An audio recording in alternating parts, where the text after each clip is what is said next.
So thank you so much, Henry, and thanks to all of you for coming today to hear us present about From Triumph to Crisis. This is a book, of course, we've worked on many years, and in a way we've been working on it for the last 25 years in a sense.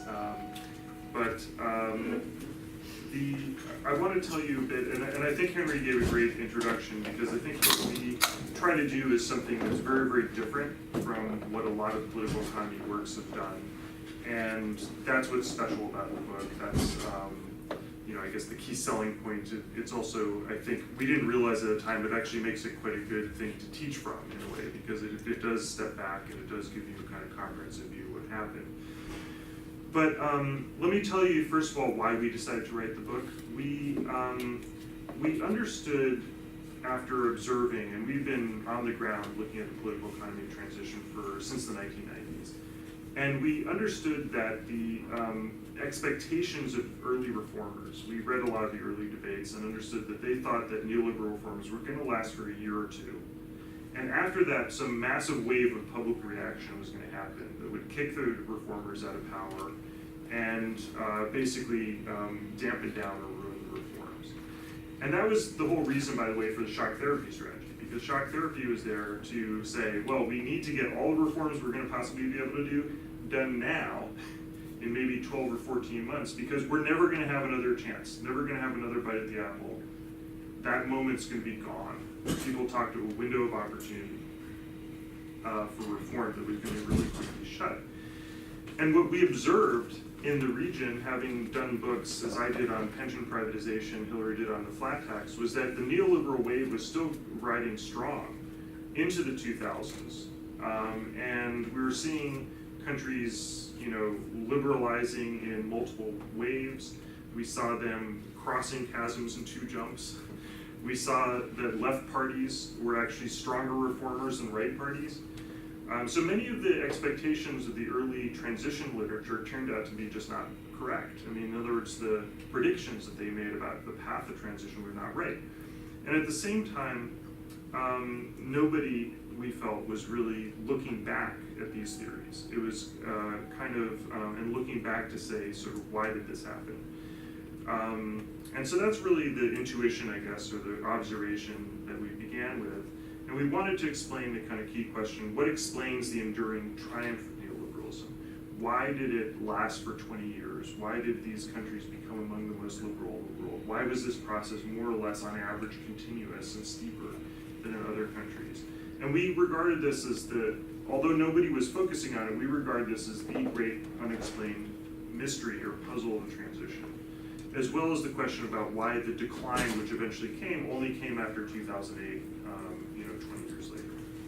So what's unique about the study, one takeaway, from today, is that we pose, and I think why this book will be, it's going to be interesting to see its reception, I think, in the political economy literature, is that because we're not really, we're asking a research question which no other people really have been asking. Right? That's what's unique about the book, is we ask this question, why did neoliberalism endure for so long, and why did the patterns of transition not actually fit with the expectations of early transition theory?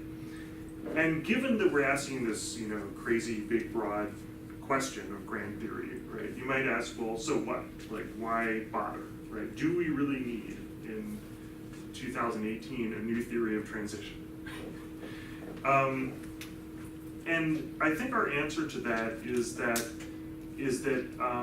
yes, actually, we do need a new theory of transition, right? And that's because we are experiencing, living through right now, a period in which there's a massive reaction underway to neoliberal economic policies. By the way, not only in Central and Eastern Europe, but elsewhere in the world. And a rejection, particularly in certain leading reform countries like Poland and Hungary, of neoliberal economic policies, a rise of the politics of right-wing populism, the creation, we argue, of a new economic model, a nationalist, populist, or economic model in some of these countries. And so we need to better understand the past in order to understand the present. We can't do with a misunderstanding of what happened under neoliberalism and really help to understand the basis of populism in Europe today. And I think there's another reason, which is that it really would be nice if social scientists and maybe policymakers too were accountable in some way, right? In other words, if you could make a prediction about what's going to happen in the pure knowledge that nobody's ever going to test it later, I don't think that advances social science at all. I think that it's important for us to take seriously some of the predictions that were made and really seek to understand what did we not get right. I think that's a really important way that science moves forward in our fields. And so we wanted to do it for that reason too. So our work, however distinctive our research question, our work in fact draws on a number of literatures that are common in the political economy area. And in particular, of course, we draw on the early transition theory of Przeworski, of Dahrendorf, Balcerowicz, Sachs, Joel Hellman, and many others. So that's really our key alternative hypothesis is early transition theory in a sense, or that's what we're responding to. But we also draw very heavily on the literature that emerged after that. So after the early transition theory, a lot of political economists became interested in how developments in individual countries sort of diverged. There was a kind of return to diversity, right? And people began to be interested in how economic development happened in different ways in different countries, and there's a lot of great literature on that we cite very favorably by Dorothy Bola, Greshkovitz, Martin Mayant, Jan Dragopil, Lane, Fry, others, who are exploring the intricate ways in which politics merges with and creates sort of different types of political economies. For instance, oligarchic capitalism that's not very democratic, or other forms. We also are interacting very much and are sort of exponents of, or were exponents of, a sort of international influences literature, which argued that the transition, one of the things that the early transition theorists got wrong was that they didn't adequately account for international influences. If you think back to early transition theory, a lot of it was a sort of domestic political economy model based on that there's reformers and then there's sort of domestic opponents who rise up and they fight it out and end up with some type of economic policy, which is not very reformist. And I think they underestimated, a lot of people began to feel they underestimated the role that the IMF played, or NATO played, or EU played. And so there were a lot of studies that came out in many different policy areas showing that international influences were important. However, none of these literatures, which became increasingly domestic focused, looked back into the question of, so now that we've made these amendments to transition theory, so what about transition theory as a whole, right? Should there be not a new transition theory or some sort of new lessons brought to bear on transition theory? And that's exactly what we try to explore, and Hillary's going to explain to you what we came up with as our distinctive contribution, or our new theory.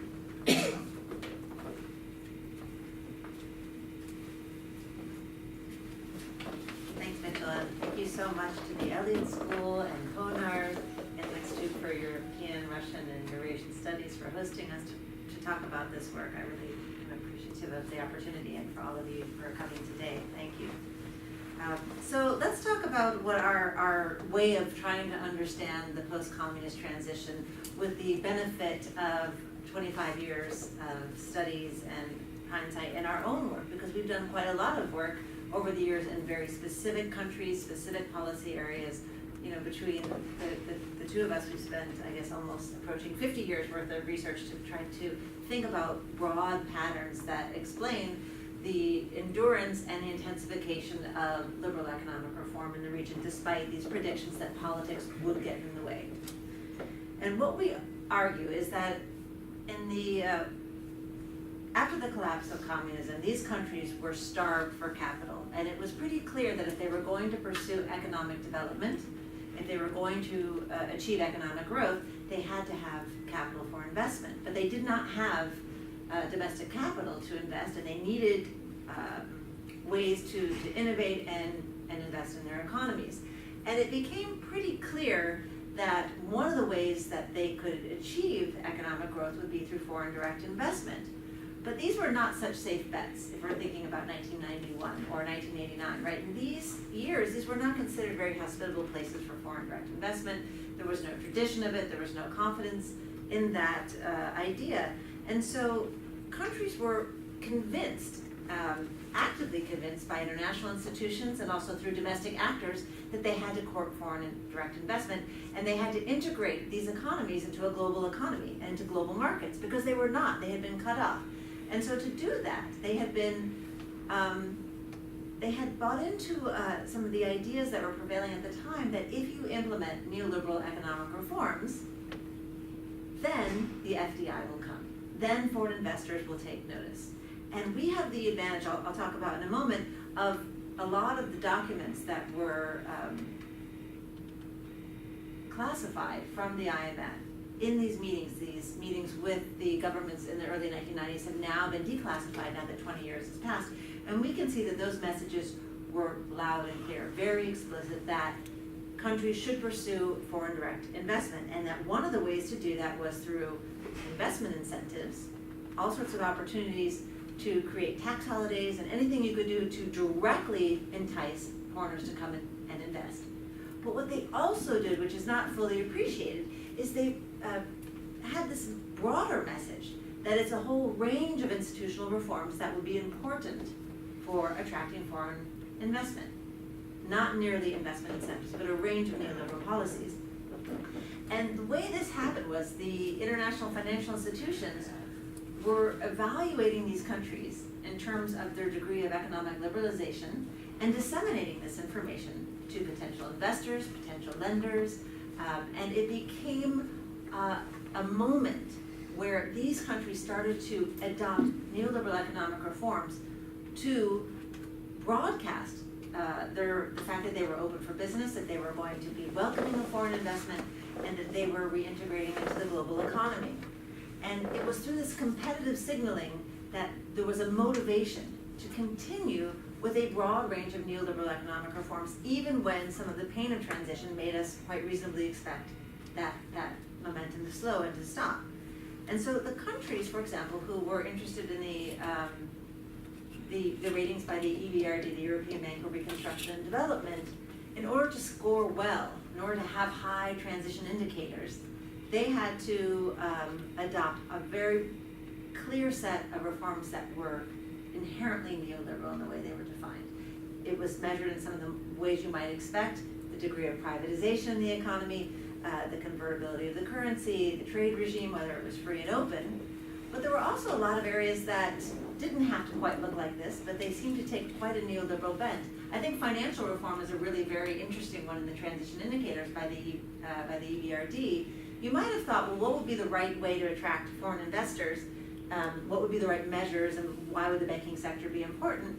Well, what did they do in order to rank these countries? They didn't look at the, well, they could have looked at a lot of things: the level of banking supervision, banking regulation, capital asset ratios, whether these were stable banking institutions. No, they looked at the degree of the financial sector that was private. So over and over, we can see so many examples where these countries were measured in terms of their progress through neoliberal indicators. And at the time when I studied these EBRD transition indicators or used them, I didn't think about them as conduits of information to many other institutions and potential investors. But in fact, they very much were. And in these reports that we've gone through by the EBRD, they make it very clear that there's a correlation between scoring higher in transition indicators, intensification of liberal institutional reform, and FDI. They make that message clear. Now, we'll talk a little bit later in the talk whether or not this actually happened, but the message was there and undeniable and very available to us now that we have the advantage of declassification of lots of documents. Well, this is important for understanding this competitive signaling, why this region, more than any other region, liberalized very quickly and very intensively. And we use data from the Fraser Institute in Canada. The Heritage Foundation has data also on economic freedom, as they will call economic liberalization. But the Fraser data goes further back. It's that gray solid thicker line, which is the post-communist countries. And you can see how they are catching up very quickly with economic liberalization. So what we do need to make sure that's very clear, because you can look at individual countries and say, I don't think this country looks that liberal to me. And the Varieties of Capitalism literature that looks at the post-communist region does a magnificent job at showing many ways in which things are not all that liberal. Things are not such, you don't see free markets, exercised in the way that ideally you might want if you were a neoliberal policymaker. But in fact, the data on economic freedom or economic liberalization show that this region caught up very quickly with other countries and other regions that had liberalized much earlier. Approaching, if you want to look at the very top, United States or Great Britain or Anglo countries, and certainly Europe. So it starts to catch up with the degree of liberalization in advanced industrialized countries. And it surpasses other regions that have started liberalizing contemporaneously or much earlier and from higher starting points. So what's important when you think about the varieties of capitalism? There's no question that you can see varying levels of liberalization. Some countries liberalize more than others. Some countries stop and start, and as Mitchell said, leap the chasm in multiple steps and multiple bounds. But as a regional trajectory of reform, it is liberalized on average, continuously and intensified over multiple decades, not multiple months or years, as was predicted. So the liberalization by, those who are probably wishing to see the most liberalization possible in terms of their own goals, see that in fact we have, as a region, the vector of reform moves continuously toward extensive liberalization, despite backsliding here and there or stop and starts at different points. Now, to study the degree of liberalization, we do use the data of those who are advocates of liberal economic reform, who are trying and hoping, encouraging countries to do well in these kinds of measures. And we do look at how the IMF, the World Bank, the European Union, and the EBRD all evaluate the progress in liberal economic reform across the region. And we're also, as I mentioned, looking at what those organizations said to actors on the ground in private, because that's all been declassified.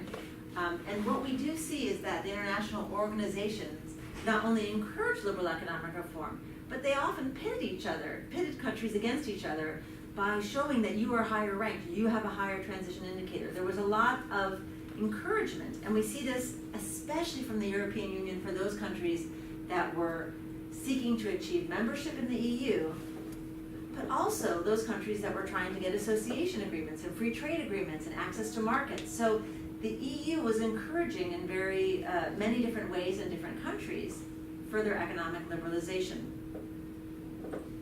And often we can see how important it was for these countries to improve in their rankings, and in the case of the EU, to make sure they were in the early rounds of membership accession. One of the greatest things that the EU did was help countries that had started the process finish liberalization as a requirement of membership. The way we've organized the book is to break it down into 3 overlapping phases of economic liberalization, of economic reform. So the first phase is the Washington Consensus phase, and this is our second chapter in the book. And this builds upon a lot of work we ourselves have done. Both of us wrote early books on privatization, and the way in which in the 1990s these countries had to come up with strategies to privatize as quickly as possible. And voucher privatization was one of those programs that was invented or emerged from the region to solve these challenges of economic reform. In truth, there was not the capital on the ground, but they were also very much concerned with the legitimacy of the process, giving the appearance of widespread ownership, but also moving the process along quickly. This meant you didn't have to wait for domestic capital reform to have domestic capitalists. This was a way in which you could limit the degree of red tape or bureaucracy in trying to evaluate firms. No, you corporatize them, you turn these corporations into publicly offered companies. Individuals, either through the workers or through citizens, had vouchers that they could exchange for shares in companies or shares in mutual funds. There was a lot of different innovative work in fact, work that was based on no prior models of privatization in order to transfer as much property to the private sector as quickly as possible.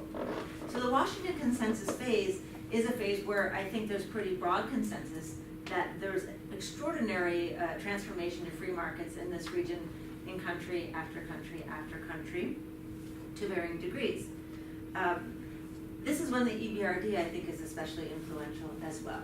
The European Bank for Reconstruction and Development was created, it's often easy to forget, but if you look at the founding documents, it was created to help channel capital to these countries because the fear was that the capital would not be forthcoming. And that's been stated explicitly as the reason for their founding.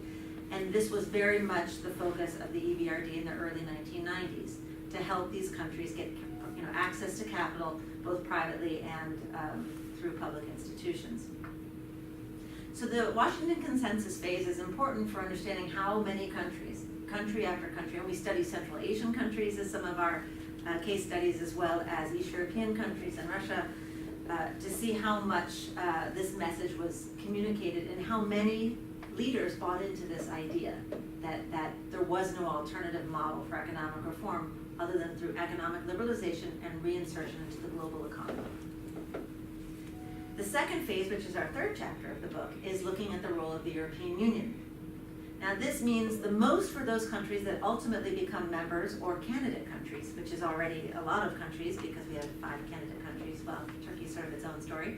But we have 4 candidate countries and the 11 new members, and we have lots of countries trying to get association agreements. And you can see how influential the EU is in furthering economic liberalization. Now, it's kind of counterintuitive from the American perspective that the EU is this bastion of neoliberalism pushing reform, because in fact the EU is much more statist. Many EU countries are much more statist than the United States, and the share of the public sector in the GDP is much larger. But in fact, the EU does this through some pretty interesting ways. The most dramatic is through these annual reports of the Agenda 2000. So every year the EU would evaluate each country individually, and they would identify all the kind of economic liberalization that was not yet completed, that had really been introduced in the Washington Consensus phase. And these reports, and the book quotes a lot of them, this is the third chapter, are so specific, saying by next year we want to see not only generally a greater share of the economy privatized, they say we want to see this bank, we want to see this shipyard, we want to see this steel mill. They are identifying by name targets in every single country. And then 1 year later, they go back and say, okay, well, you did this, but you didn't do that. And it's not just privatization, although I find that to be one of the most interesting because it's so specific. But it's talking about tariffs on specific goods have to be lowered. They are basically finishing a lot of the liberal economic reform in those countries that had been started in the Washington Consensus phase, but had stalled in part for political reasons. So if you know Alexander Snyder Lee's book, talking about privatization of steel, it's fascinating because she shows that some of these countries like Poland and the Czech Republic were told, if you do not privatize your steel industry and these 3 steel corporations, these companies, state-owned enterprises, you won't make it in the 2004 round. You just won't. And they felt like, the Polish leader said, we felt like we had a gun to our head. And they ended up privatizing steel to a European company without any alternative bids. They really had hoped for domestic ownership of steel, given its importance for employment and so on. But in fact, it was very clear. Either you complete these reforms or you're out of the first wave. So the EU, again, it's so interesting because we don't think of it as really aggressively pushing neoliberal reforms. It does so more aggressively in Eastern Europe than it does at home, for sure. And it does it with this magnificent carrot of membership and full access to the single market and everything else. So we see the EU having an important role to play, and it does so even in countries that are not members because they're candidate countries or they are countries with association agreements, trade agreements, and so on. And then the third phase is actually one that I think is probably the most dramatic story for me, because we know that they were able to keep up with what the Washington Consensus required, and even the EU, especially those countries that joined. But what is amazing is that these countries went beyond what was asked of them, beyond what was politically possible in any advanced industrialized country, which is these avant-garde neoliberal reforms. You could call them radical, bold, whatever your word is, but they introduced a set of reforms that were only sort of the greatest dreams of the right-wing think tanks in the West. And, you know, as Mitchell said, he wrote a book on pension privatization, I wrote a book on tax reform, and in this phase, the avant-garde reforms are extraordinary. And if you look, you know, and it's easy to overlook, but these countries introduce flat taxes and pension privatization in very large numbers. For the flat tax, more than anything else, 21 of the 27 post-communist countries introduce a flat tax. A flat tax is a program where you have one single rate of taxation on personal income, regardless of your income bracket. So the rich and the poor are taxed at the same over a basic threshold. You know, a pensioner and an oligarch would get the same rate of taxation. This is a very significant departure from the post-war consensus on progressive taxes found in capitalist countries all over the world. And even though you might have had Steve Forbes or other candidates, or candidates in Germany as well, who had hoped to have something like a flat tax, politically it was impossible. But in these countries, 21 countries introduced some form of the flat tax. Pension privatization, another example of a policy that not quite as many countries, I think maybe 14, certainly more than a dozen, 14 countries having partial or significant amounts of pension privatization and limiting the role of the state. These kinds of neoliberal policies spread throughout the region, and our argument probably rests the most clearly in this phase. What explains not just the survival, but the intensification of neoliberal economic reform? It's the use of these policies to signal to foreign investors that they were committed to free markets, they were grabbing the attention of international investors, and it was important to have these kinds of programs beyond just investment incentives to show foreign investors in country after country that they welcomed investment, especially in the manufacturing sectors or those sectors with significant employment implications. Corporate tax cuts, another example. Eastern Europe and, again, the former Soviet Union are way ahead of the rest of the world in slashing corporate income taxes. Now, there's been a downward trend generally. This is a graph from the book, chapter 4. But if you look at this, is the dotted line is all countries that are not in the EU and not all countries outside of Europe, basically. The dark blue line is the EU, the 15 mean, so traditional Western European countries, what their corporate taxes look like. The bright blue line are the East European countries, 13 countries I think are in that line, showing how much lower they are, not only relative to the Western Europe, but relative to all 113 countries that are in the sample, in the non-EU countries, non-post-communist countries. And then the EU applicants of interest, that's five additional countries. You can see how low they are. They are driving down corporate income taxes as a strategy to attract foreign investors. And often they do this in ways that are really important flags. You know, they don't set the corporate tax rate based on calculations of budgetary needs. They do it based on, well, what's the neighbor's corporate income tax rate, and how do they outcompete, how do they undercut that tax rate? And it's really interesting to see how many countries, you know, if Russia introduces a 13% tax rate, Georgia introduces a 12%. You know, like they keep trying to undercut each other in corporate income taxes, and this is a global trend. But Eastern Europe, the post-communist world, and by Eastern Europe I do mean former Soviet Union and Central and Eastern European countries too, are pulling down tax rates in order to compete for capital and to compete with each other.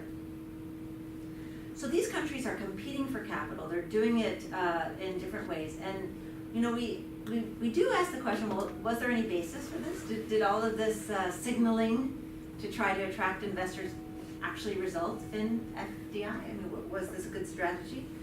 Well, you know, again, there are a lot of correlations out there in the research showing that pension privatization correlates highly with, you know, FDI figures and so on. But the truth is, there's a lot of things going on and it's hard to see.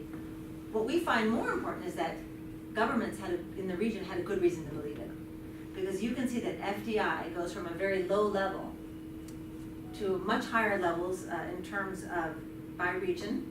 So you can see how it starts at the lowest level, competing with Latin America and developing Asia, but it especially in the peak before 2008, exceeded Latin America and developing Asia. But what I think is even more meaningful if you look at the per capita numbers, because after all, if you're an individual citizen, it does matter per capita, the money that's flowing into the country. And then the post-communist world outcompetes even developing Asia, which has China and India in those figures. I mean, that's part of the per capita story, but of course for political reasons, it's really significant how much money per capita is flowing into your country. And so governments, whether they were from the left or from the right, had very good reasons to think that, I can attract foreign direct investment in those sectors where I would appreciate it. It doesn't mean, we know Russia privatized oil and then said, we want domestic control, but that doesn't mean they weren't welcoming foreign direct investment in other sectors. So countries, even those that had very sensitive political ideas about foreign ownership, nonetheless wanted to attract FDI, whether generally or into particular sectors. So in the book we have so many examples of why countries are believing that if they use these broad set of neoliberal indicators that they will be attractive to foreign investors. These are some examples how the IMF tells Kyrgyzstan, Russia to adopt convertible currency to attract investment, very explicit. EBRD rankings are very broadly construed. They're not based on just investment incentives. The EU encourages countries to finish areas of privatization in order to be among the first new members. So there are a lot of examples that I've mentioned, quite a few of these already. One of the ones that I find really extraordinary is the way that the international financial institutions use these rankings and use indicators to pit countries against each other. Now, the EBRD transition indicators are the early incarnation of this, but the World Bank says, this is actually pretty effective. And the World Bank introduces its ease of doing business index, and that is a very broad range of market reforms for the most part. Again, not everything is market, but it could be 75% of them are market-based indicators. And countries say, we have to look good on these lists. And there's a terrific book on Georgia, how it was he has this book where he explains how Georgia says, we've got to game this. We need to figure out how very quickly we can rise up in the ease of doing business rankings. And they implement lots and lots of reforms overnight as quickly as possible, and they succeed. And the World Bank makes it easy to succeed because they even give you a way to calculate what your ranking would be if you introduce this one particular reform. I mean, it's over the top, crazy, right? Do this, and this is where your ranking goes. You gotta look it up, it's there. It's amazing to me. And Georgia shoots up in the rankings and then goes on a global campaign, puts out advertisements in the Financial Times and The Economist and the New York Times saying, have you seen who's won the ease of doing business rankings, this year? They promote it very actively and explicitly. And even Vladimir Putin has this campaign, if you recall, in 2012, where he signs a decree himself, the 100 steps, where he says the goal is to do everything it can to really improve Russia's ranking. And indeed, they introduce all sorts of reforms, and they are able to improve their rankings. They were in 120th position when it was decreed, and this year the ranking is 35, right? And by the way, the goal for 2018 was already to be at 20. They didn't quite get there. But they're at 35. These countries are on deliberate campaigns. They are responding to these incentives. And so the book is trying to show how there's a lot of forces at work telling countries, you don't just liberalize because we think this is better. That was sort of the Washington consensus way, that this is a better form of economic organization. They're saying really deliberately, this is how you globalize. This is how you get foreign capital. And the early transition theories missed this.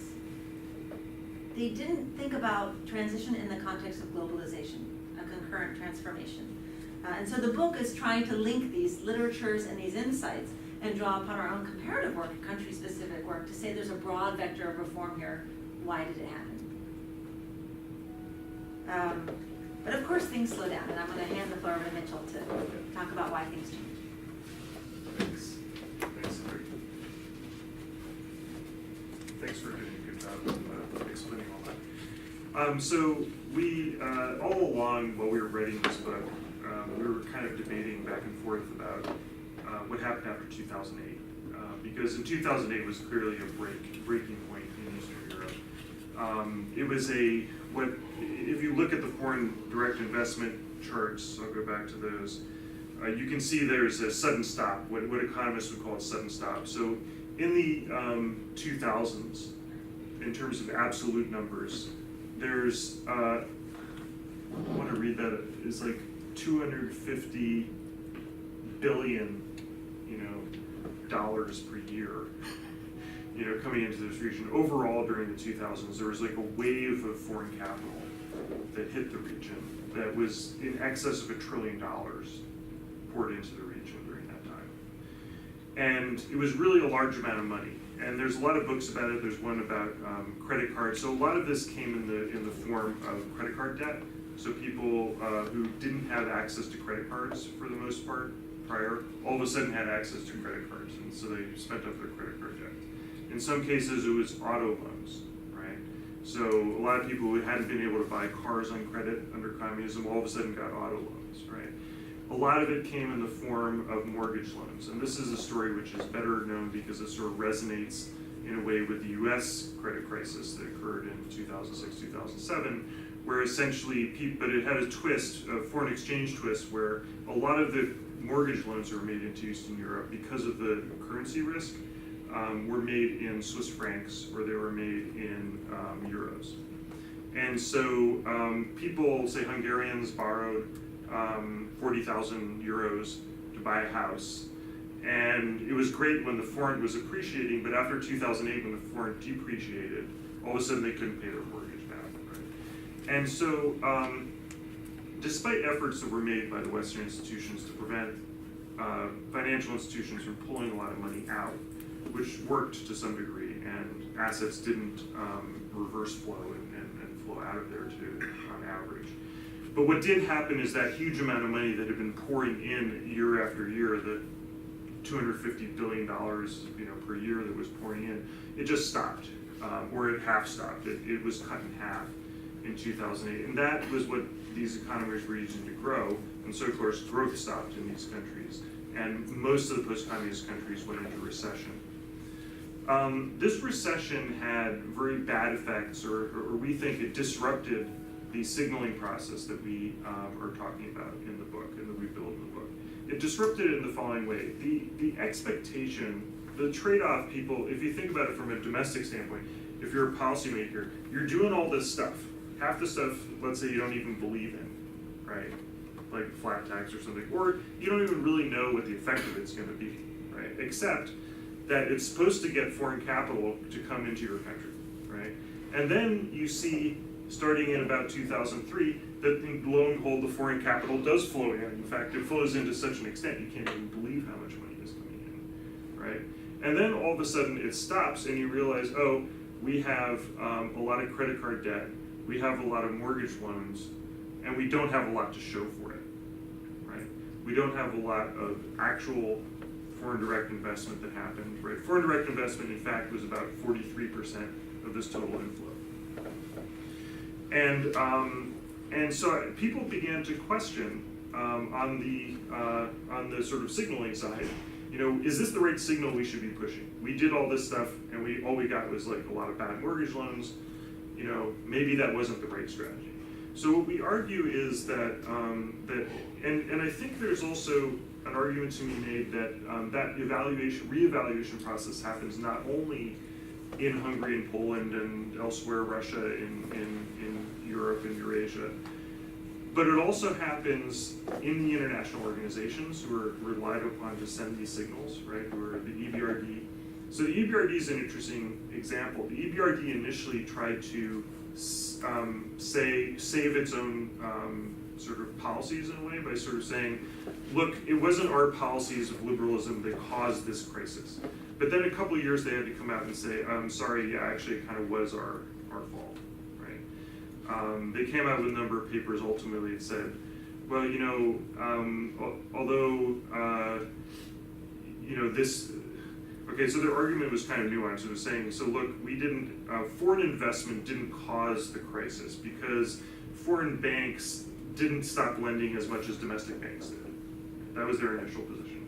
Later on, it sort of evolved to saying, well, you know what, this huge inflow of foreign investment that came in made these countries, in fact, vulnerable to a collapse that was happening. And so, to some extent, in fact, he accepted responsibility for liberal reforms having caused, to some extent, the crisis. And then they, after further thought, decided to cancel their transition indicators.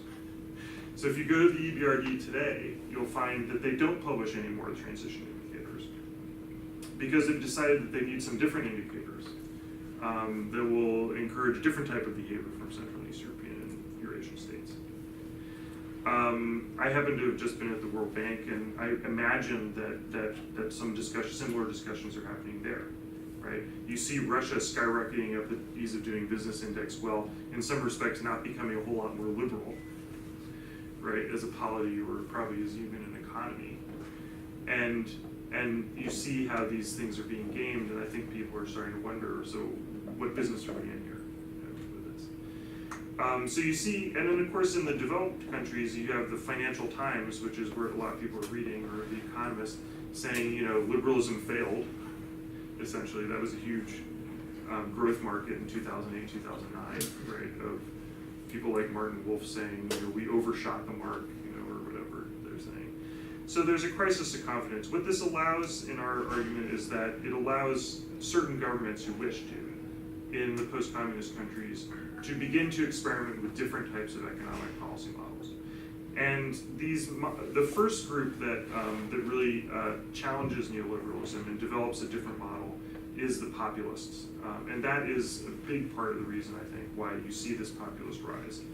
I came here maybe a year or two ago to talk about Poland, right, and the Polish populists. And it's interesting that in Poland, you know, the populist vote in Poland was always about 33%. And pretty much you can trace back all elections since '89. The right wing in Poland always got about 33% of the vote. The difference that happened when the Polish populists won last time, forgetting the year that they won now, was it 15 or something, was essentially that they got an extra 8% of the vote, basically from moderates. And I believe they got it from people saying, you know, appealing to people and saying, we are going to change the neoliberal economic model, and we're going to adopt a model that you like better. And what that model is a nationalist model that is Poland first, right? It goes to America first. It's Poland first. We are not going to just listen to what the EU says anymore. And you can see they're constantly getting into tussles in Brussels just to prove the point. And we are going to go after our own economic interests. We're going to advance the interests of the titular majority. That's the reason why they don't welcome immigration, for instance, right? Make a big show of that, even though there's practically no immigration. Or actually, there is a lot of immigration, but of Ukrainians.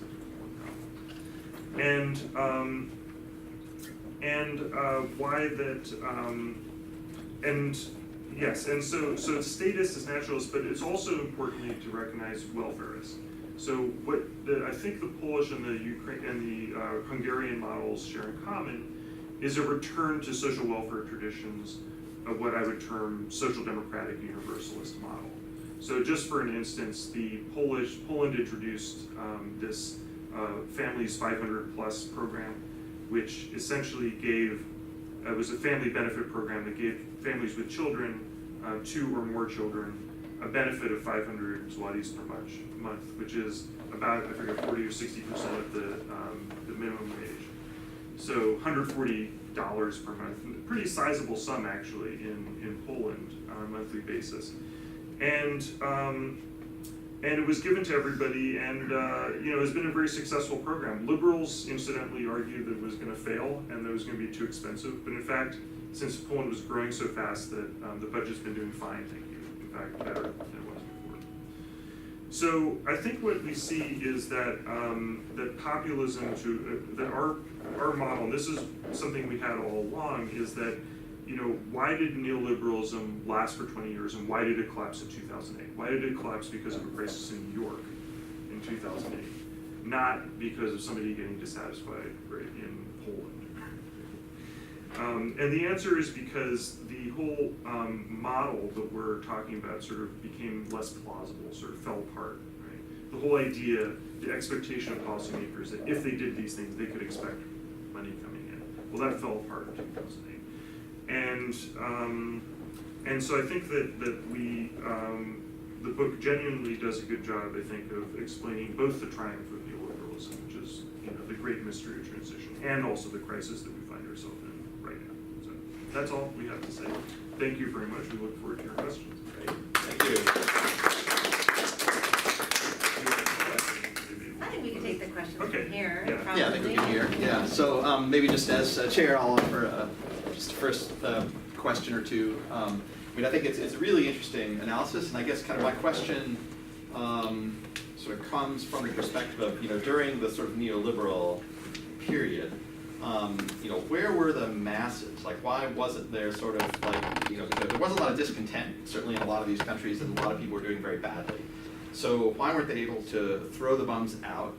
Or was it a case that every time they threw the bums out, the new bums would be, or the new people would be convinced? Right. And I think like that, it kind of also raised the question, which is more about implications of this, you know, for say, you know, party systems and representation. So I think I don't know if you've seen like Ken Roberts' book on Latin America.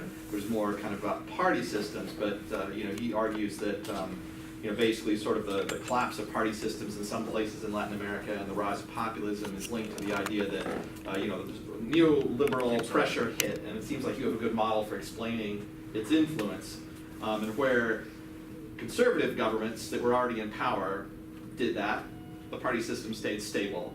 But where you had socialist or leftist governments in power that were then forced to basically go against their ideological commitments to implement this, they lost their credibility, and that opened the way for populist and destabilization of the political system. So I wonder, you know, to what extent a similar logic, like as far as consequences, plays into the populism that you were talking about now, and but also just in general about kind of like, so what you know, what was the role of the masses? Were they just ignored? Yeah. That's a great question, and I have to say that Roberts is probably exactly right about this, right? That model really does fit, you know, with the East European examples, right? So essentially, what we argue is that, you know, they did kick the bums out a lot. I mean, you know from the party systems literature that volatility is pretty high in this region, and that the chances of an incumbent government in Eastern Europe winning the next election is pretty low, right, throughout this period, right? Poland, for instance, has 18 different governments probably in, like, you know, 14 years, right?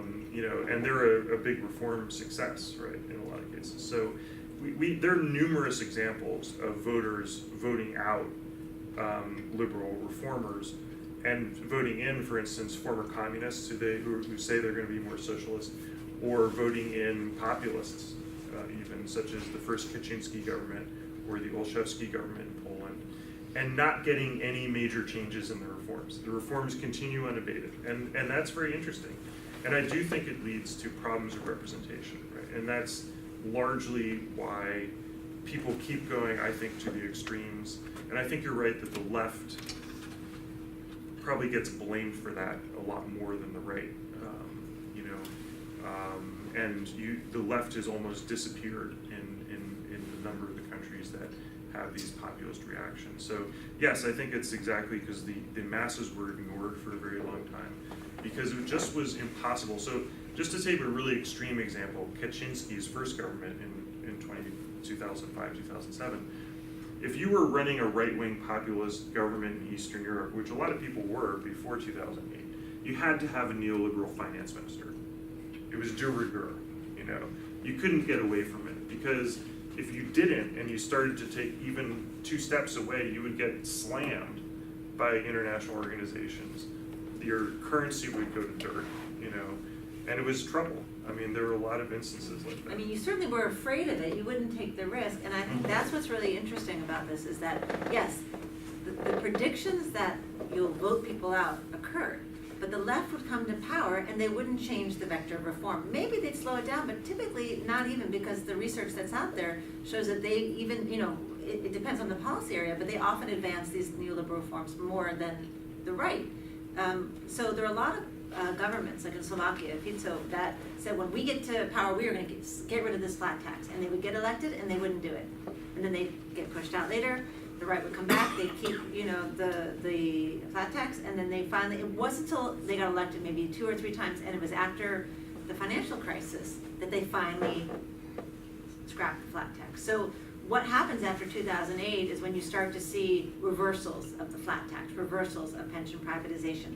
Those avant-garde, attention-grabbing reforms start to be abandoned. And they don't, those same governments that promise to do it, don't until the change, sort of the zeitgeist changes. The fear that if you do this, you will pay for it, starts to abate. And I think if we consider the hegemony of the neoliberal model in the early 90s, it's not maybe that surprising, they didn't know.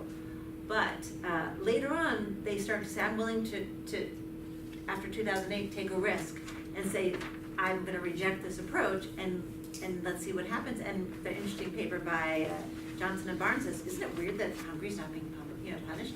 Or I think there are a lot of examples where the left promises one thing, and 1 year later they almost become afraid not to ride this wave. Bulgaria is a really great case. They introduced the flat tax. It's the socialist, the Bulgarian Socialist Party controls the government.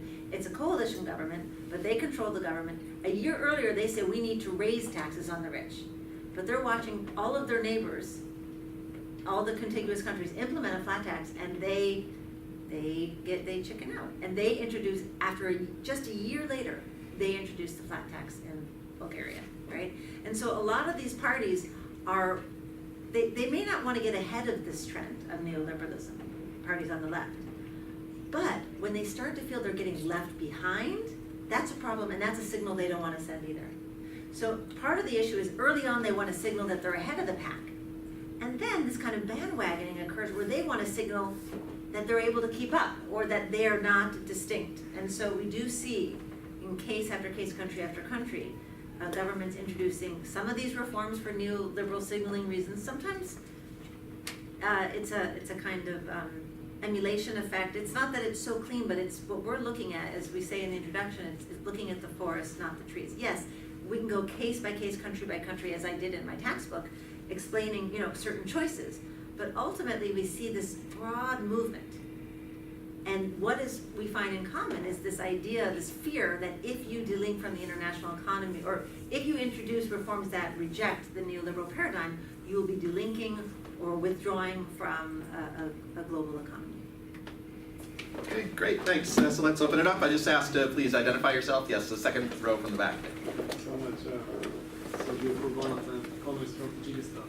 I used to be on the government side, I used to be on IMF, holding side, and on the researcher side, and I had a course on the economic policies here with Madeline's fellows. I would say, I want to go a little bit deeper and kind of propose some of my ideas, and you tell me if I'm right or wrong. First of all, I don't think that the problem was with the reforms, or the problem was that the reforms were incomplete. In many cases, the reforms were just imitated. I was the Minister of Finance. We needed to receive budget support. We comply with everything. That law must be adopted, that regulation must be passed, that system must be established. The privatization targets, come on. The World Bank came and told us, you have to privatize 100 enterprises by that period, then another 500 by that deadline, and we did everything. We didn't change everything. Because I think the problem was that the governments themselves and the IFIs as well, we overlooked the importance of institutional reforms. That's it. And while we're talking about the neoliberal reforms, I think we all kind of considered the early stage of macroeconomic stabilization, the price liberalization, privatization, and other kind of fundamental reforms took place.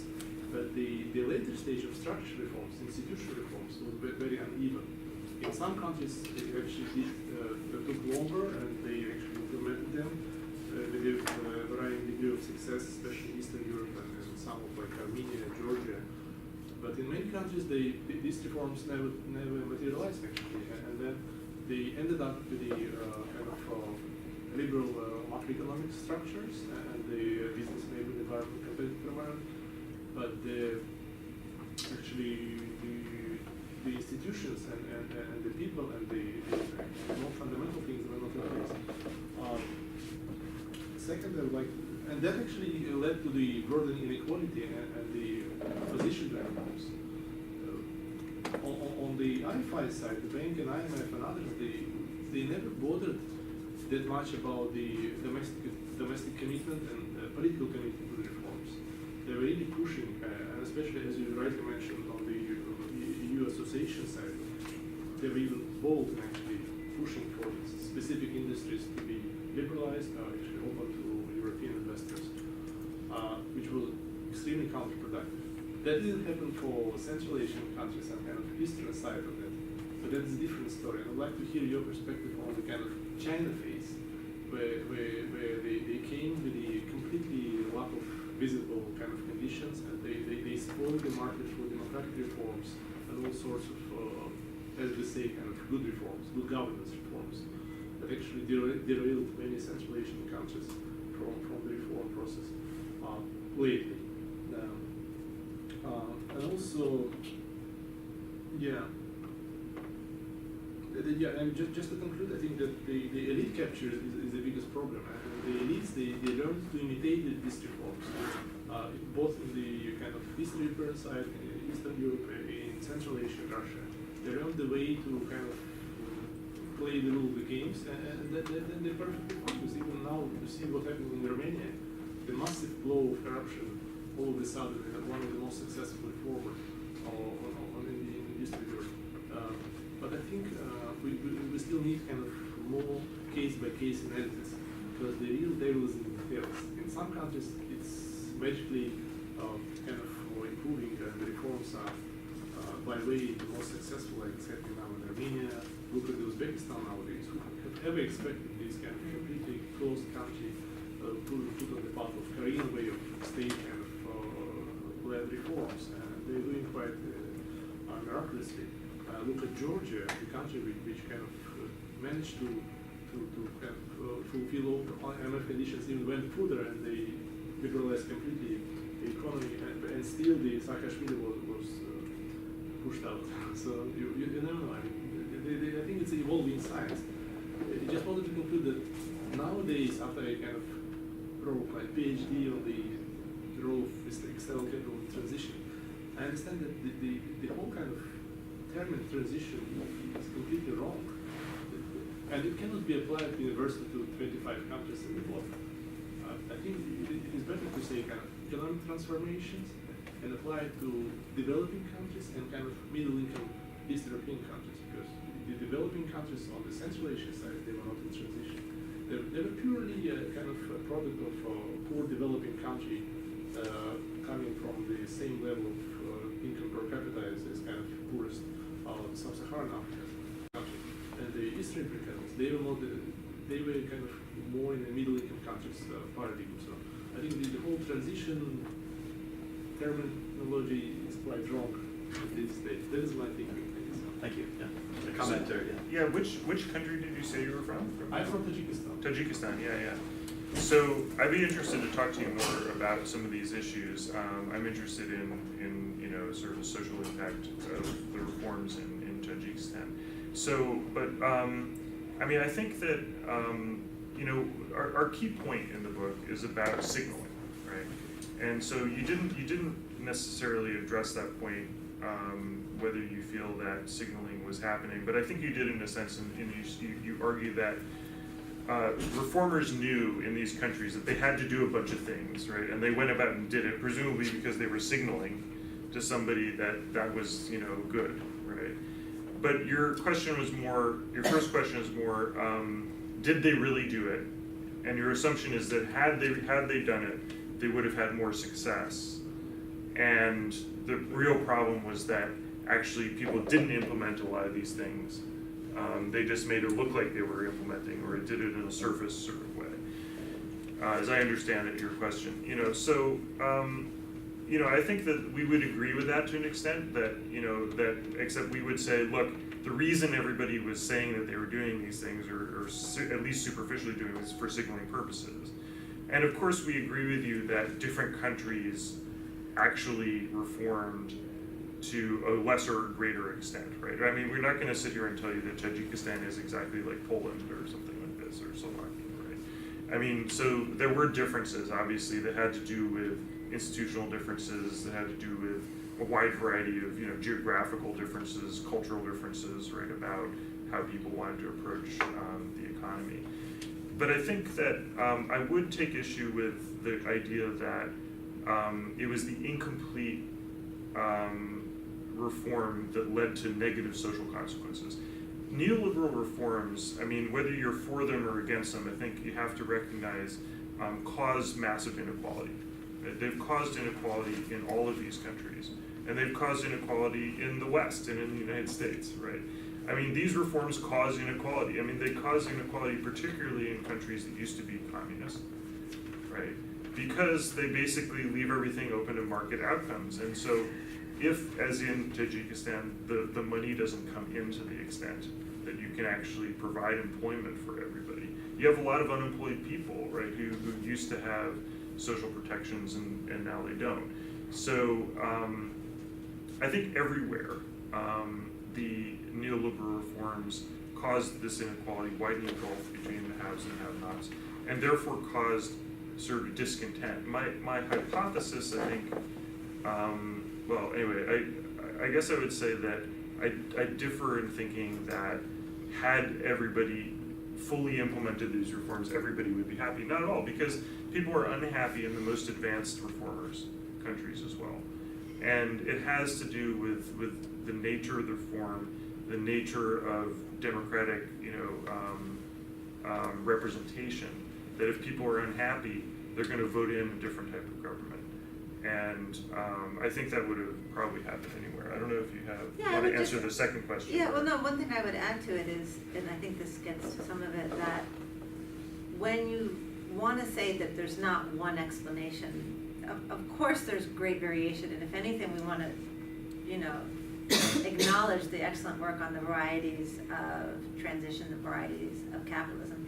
And when we say that all these countries nonetheless were, capital was scarce after communism, they needed resources, not everyone had to rely on signaling to the same degree. Some countries had natural resources, and so they could get foreign capital that way.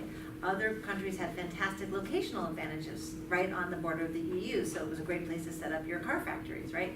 Countries had different endowments and assets, but some things you can't control, like where you're located, and maybe whether you have natural resources, but some things you might be able to control through policy making, at least in the short run, right? In the medium term, you might be able to build up your infrastructure, all sorts of important things for getting foreign direct investment.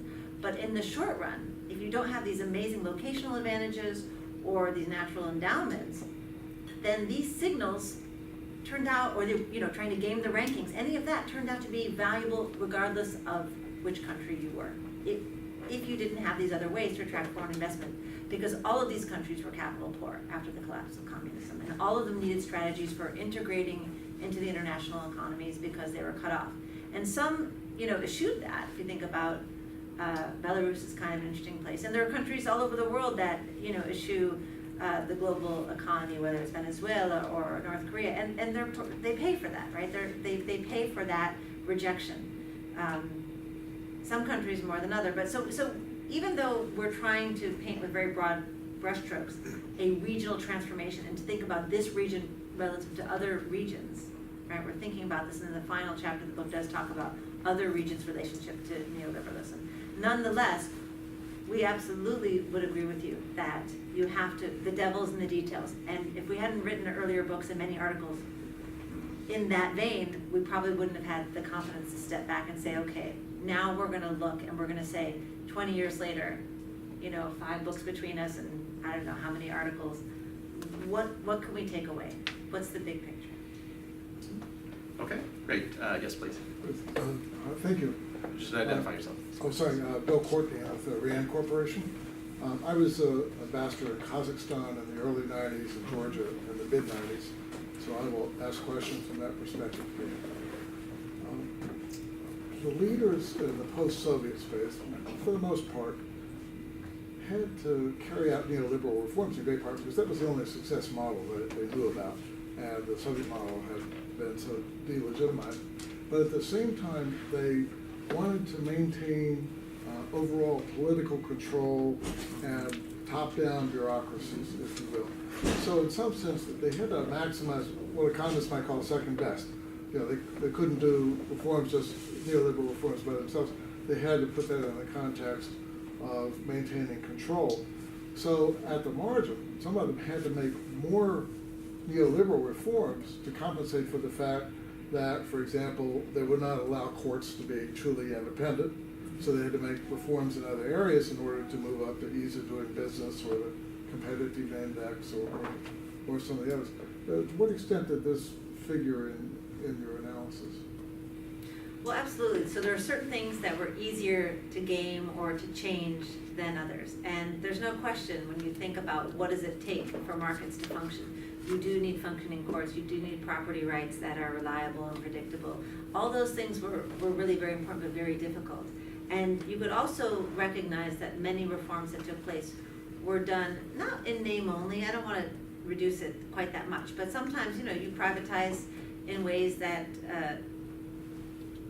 buttressed your position and strengthened your place. So you might have new private owners, but you privatize to cronies, you privatize to people who will prop you up.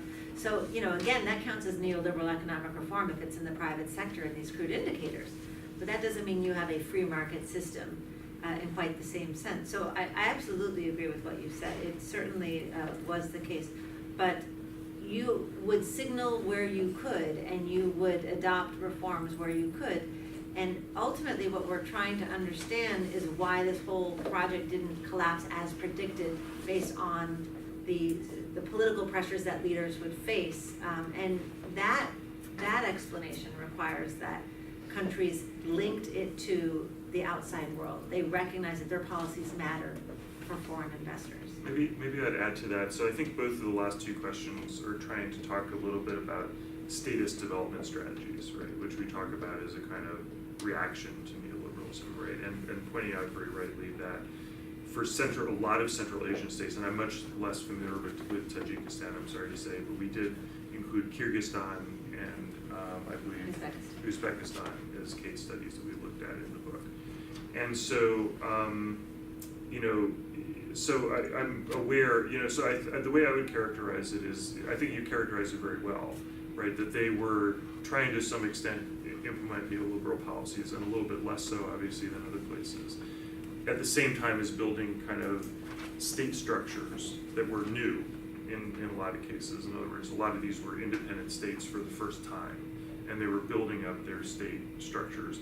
They were also building, as I observed,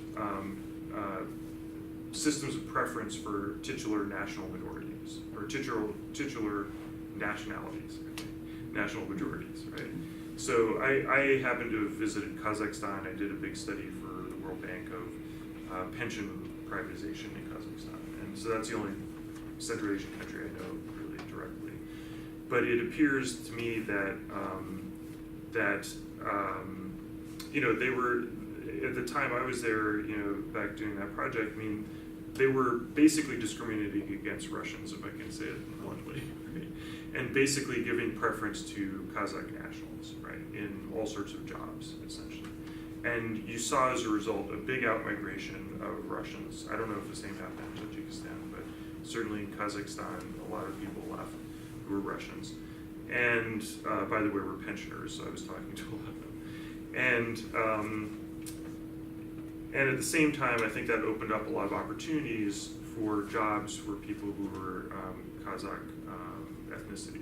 Right? And so my hypothesis, and something I'd be interested to discuss with you about, is I think that they were building a nationalist, developmentalist, nationalist economic model, kind of from the beginning, if you could say that. And and at the same time also adopting neoliberal strategies. So they were pretty hybrid, yeah, I guess. They were not your best case, scenario for neoliberal reform, as the previous questioner pointed out.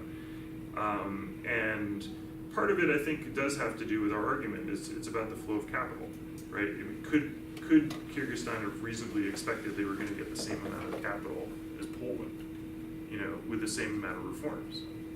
No, they wouldn't, right? Both because it's too far away, right? Culturally different, and because they were less able to implement a lot of these reforms, as was pointed out, right?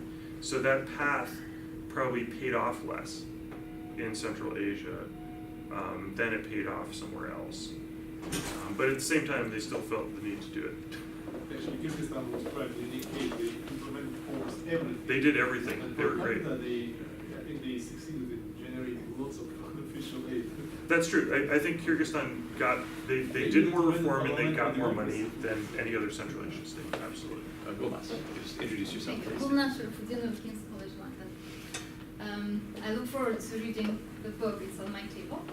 I love the beginning with the setting in capital flows, and I'll talk about that. But I had first a question about whether you had an earlier ambition to first look at potentially diversity in the neoliberalism today, rather than saying that crisis of neoliberalism affects all post-communist countries. Obviously, you do know that Georgia, Latvia, Estonia, Czech Republic. I mean, there's of course Russia and Hungary and Poland. There's cases of populist politics that are turning their back, or United States, whatever. But in post-communist regions, there is diversity, right? So there is a zeitgeist of the anti-neoliberalism, and yet whether, and I don't know so well, but I would guess that if we look carefully, the diversity of commitment to liberal economic policies is different. Okay, so whether you had that, and if you had that, I would venture a hypothesis and maybe a little note on the one side of the coin of capital flows is absent in your presentation. I don't know if it's in the book, and that is capital outflows. FDIs, when I looked at Russia, first of all, huge chunk of FDIs during 2000 is round-trip capital. The capital that leaves the country, the domestic capital that leaves the country, secures abroad in the offshores and enters back, right? So with the economic growth, we see that. But even at the most growing years, the outflows are higher, right? So that's the second part of the story there, right? That yes, it's about capital flows, and it's about the ambition of post-communist countries, all of them, to internationalize and to be able to benefit from globalization. And the IFIs and the globalization actors, the main actors, explaining that you will be able to benefit. But the lack of stable institutions and credible institutions and non-captured institutions and non-captured elites and states leads to the fact that the capital that enters makes money and leaves, So I would venture hypothesis that the degree of stickiness of commitment to liberalism might be measured by the balance of capital flows. If the capital actually stays there, if it sticks or it doesn't. Right. So absolutely, and we say in the book, and we argued back and forth on this. Like, are these countries exceptions? Are they outliers? Are they front runners? Like, what? Even choosing the word crisis was a big deal for us. We were thinking, what has happened? Because of course, there's lots of institutions, free market institutions, that are there in some countries, less so in others. Yes, there's a rejection of the flat tax and overturning of pension privatization in these 5 countries, but it's still there in these 7 countries, and it's still there in So we see something happening that's very significant, which is a crack in almost that hegemonic position of neoliberalism. That is for real, and that is clear. What is much less clear is the impact and how long it will take and how widespread it will be. Do we see a decline? Do we see a crisis? Ultimately, we thought that this is a really significant movement, and this book is process essentially was turned into Cambridge a couple of years ago, if you think about it. If anything, there have been more countries that have started to reject avant-garde reforms or move away from them. There are more countries that have felt that that neoliberal constraint has been lifted and allows them alternative models. And I think China was brought up. This has also become something that's very significant, and more so with every passing year, not just because China is an alternative model of a hybrid capitalism that is so impressive in terms of its growth, that for sure, and that was certainly true 2 years ago. But what someone else brought up in terms of Chinese capital, that 2 years ago we didn't fully appreciate, but also not as much had been written on the One Belt, One Road initiative. The idea that all of that Chinese capital was going to flow out to countries, regions all over the world, and it didn't require these kinds of institutional reforms at all. And so the fact that you needed foreign capital meant you had to look to the West 20 years ago. That's not true now. So this is a moving target. We do not know how much this is in crisis. China will be a big part of the story, actually. Next book perhaps. But right now, we couldn't fully appreciate 2 years ago the outflows of Chinese capital, what that would mean for the need to adopt certain kinds of institutions. That's probably part of the story. Let me just very briefly add to that answer, which is a great answer, I thought. But when we do those net flows, those are net flows data, so that includes both inflows and outflows, right? So,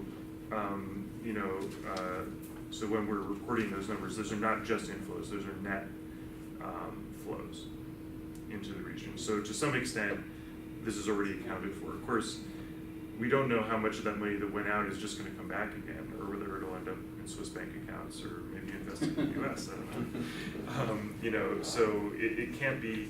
And I've looked into the data. There's no way really to know what proportion of Cyprus bank accounts are going to end up back in Russia or maybe somewhere else.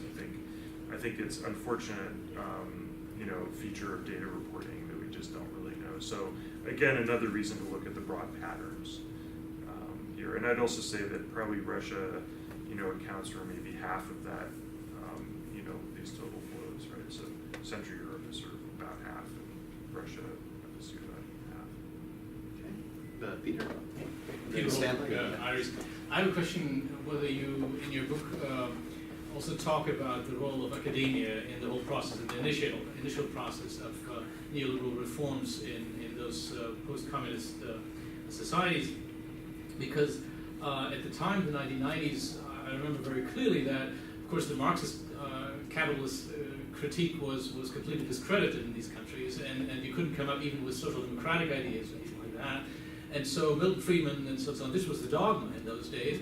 And I'm wondering if you also looked at the consultants, the advisors to governments that came from the West and told them to actually adopt the most radical neoliberal reforms possible, who played, in my view, in hindsight at least, a rather questionable role in simply pushing for this dogma and sometimes actually gaining themselves personally, financially from that. Is this an aspect that you were looking at, or Do you want to take this one separately, or we have one more and we have about 5 minutes left? Okay, yeah, we can ask another question. Okay, Stanley in the back. Okay. I'll ask a different one from that. You're all looking at the input, but the Washington consensus meant output as well. They were to grow by exports. China was mentioned. China grew by exports. In the 1990s, the United States ran huge trade deficits. Globally, the balance of trade has to balance. Okay? The United States did a wonderful job in being the purchaser of last resort. The other countries did not. China was mentioned. China was exporting. Okay, China's emerging. But what were the other developed countries? Japan, surplus trade. Germany, surplus trade. By the end of the 90s, the IMF, everybody was telling the United States, you're running too large trade surpluses. This is a global imbalance. But nobody else was willing to pick up the slack. Yeah. The United States can't, basically carry the rest of the world on its shoulders. Now we're seeing the blowback in, with the Trump administration, trying to negotiate these trade deals. Right. The question is, how does this work if nobody else is willing to run a trade deficit? Yeah, those are both good questions. I'll try and answer them really quickly because we only have just a couple minutes left. On the question of, pushing the reforms, and who is pushing, I mean, we definitely implicate the EBRD and the IMF and, the international financial institutions, but of course, to a large degree, they were aided and abetted by academia, and particularly academic economists.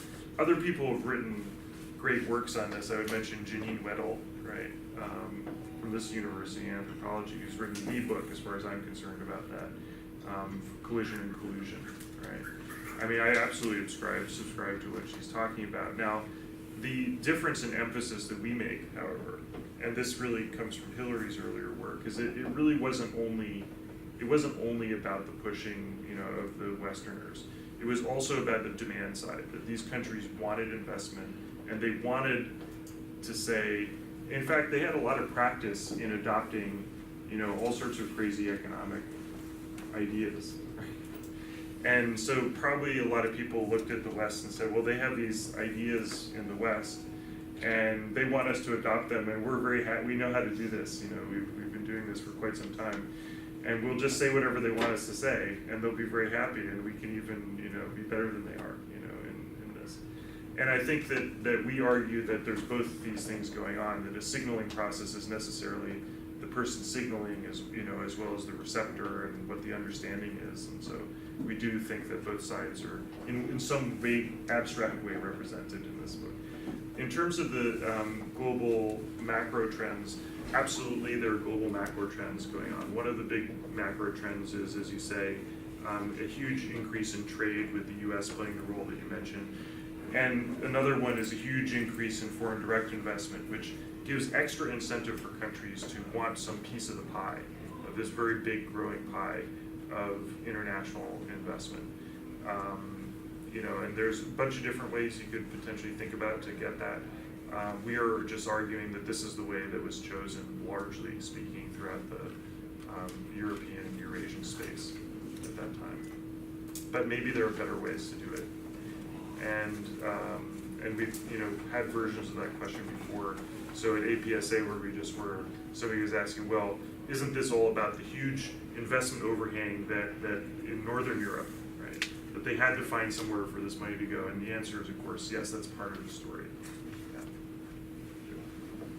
Well, no, I was only going to say that interests me quite a bit, that question, and the role of ideology and how certain ideas, neoliberal ideas, permeated academia and also the international institutions. And in my first book, that was a very big focus of my work. So some of that finds its way into this. And the main emphasis is not academia, actually, at all in this book. A lot of it has to do with the actors on the ground, the advisors, the international institutions. But I could not agree with you more that this was extremely influential in the 90s. Because it was a dogma, right? Absolutely. Yes, absolutely. Absolutely. All right. Well, thank you so much for a really fascinating discussion and a great book. Slender and affordably priced.